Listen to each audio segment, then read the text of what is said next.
In this lesson, I'm going to teach you the core concept behind machine learning, the engine of the artificial intelligence revolution. But before we dive into machine learning, you need to understand how traditional software works. So let's look at the general process to build some traditional software. Generally, you start from some task, which is something that you want to solve with a computer. Then you need to come up with a solution, so some logic that the computer needs to apply, and then the computer does nothing else than applying your logic to data. So let's make an example. Let's suppose that you want to calculate how much taxes you need to give to your government. So this is your task. Then you come up with a solution, so some kind of formula that the computer can apply to tell you how many taxes you have to pay, and then finally the computer just gives you an answer. So in numbers, this is what's happening. Let's suppose that you have an income of 39,560 euros. Then this is the logic you need to apply. Let's say you need to pay 33% plus VAT, etc., etc. And then you finally have your desired behavior, your outcome, which is the taxes that you need to pay.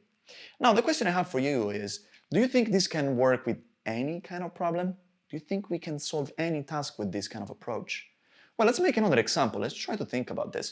Let's say that this time we want to build some software that predicts, instead of the taxes you need to pay, the right price to sell a house for. How would you do it? So, well, we can think about the same kind of process. We can take some data, like the house size, the neighborhood, the construction year, and then we can try to come up with a formula that calculates the right price for the house. And then the computer tells us this is the right price to sell the house for. But the point is, do we know this formula? Do we have a clear logic to calculate the right price for a house? Well, we don't. There's nothing like this. So how can we solve this with traditional software? And the same kind of problem applies to a lot of different situations. For instance, can you explain how you drive? Can you come up with some logic, some clear instructions to explain why, while you're driving, you're steering the steering wheel exactly by these many degrees, while you're pressing the brake exactly with that amount of strength? Can you do it? I don't think you can. At least I can't. Let's make another example. Can you explain how you recognize your mom? Let's suppose you look at a picture of your mom when she was younger, before you were born. You're probably gonna be able to recognize her, even though you've never seen her at that age. Can you explain how you did it? Can you explain me what's the shape of her nose or the shape of her lips? You probably can't do it. And the point is, if you can't explain how you do a task, you cannot build a traditional software that does the same task. Yet we as humans are able to drive, we are able to recognize our mom, and house brokers are able to predict the right price for a house. So the question is, how do we learn to perform all these tasks? How we as humans do it? And then let's see how computers can do the same. Let's make an example with learning how to speak. If we had to learn how to speak like a traditional computer, this is what we will do. We will take grammar, so logic from grammar rules. Then we will take some data from our environment, and then we'll be able to speak. But I don't know you, but I didn't learn how to speak with my mom giving me a grammar book and telling me, hey Gianluca, read this Italian book, then once you learn all the rules of Italian grammar, come back from your room and then speak. It just doesn't work. The way we learn, it's by examples. So what we do is that we look at our parents talking. Then we have some inputs from them, from the people around us, and we automatically learn logic.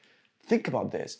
You, when you're speaking, are applying thousands of different grammar rules that you maybe are not even aware of, unless you, of course, studying in school. But you learn to speak before you learn these grammar rules. So this is the power of our brain.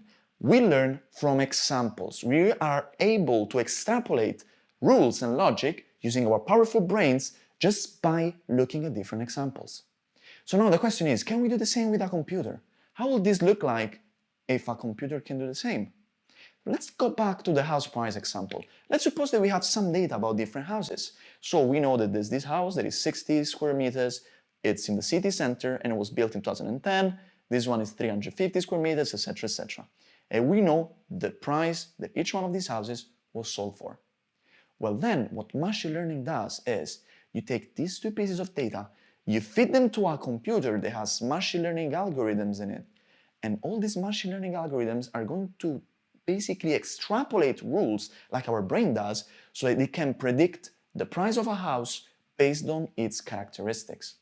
So once he has learned from this data and you have a new house that is coming in, then the computer can take everything that he has learned from previous examples and predict the correct price. This is the core concept of machine learning. With machine learning, computers are learning from experience. And experience in computer language means data. And now you understand also why machine learning couldn't work before. Because just today, we have insane amount of data thanks to the internet, thanks to social media, and all this data is really the gasoline that goes into the machine learning engine and allows computers to learn exactly like we do. And this is the great power of machine learning.